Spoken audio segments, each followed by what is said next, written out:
মানুষ যখন একা থাকে তখন নিজের থেকে তার প্রিয় মানুষের চিন্তা বেশি। জীবনের মানে সেই দিনেই বুঝবে যেদিন সময় এবং পরিস্থিতি দুটো একসাথে আঘাত করবে। মানুষ মানুষের প্রশংসা করে লোভে, আর সমালোচনা করে ক্ষোভে। সে ভালোবাসা ভালোবাসাই নয়, যে ভালোবাসা পেলে মানুষ সাথে সাথে বদলে যায়।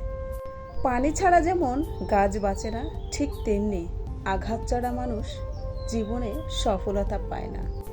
কাউকে ঠকিয়ে ক্ষণিকের সুখ নিশ্চিত করা যায়, তবে সারা জীবন সুখে থাকা যায় না। বরং উত্তম সময়ে শ্রেষ্ঠতম উপহার দেয়। একবার একা হয়ে দেখো, পৃথিবীতে কেউ কারো নয়। অর্থশূন্য দেখা দিলে বুঝবে তোমার পরিবারও তোমাকে ভালো চোখে দেখবে না।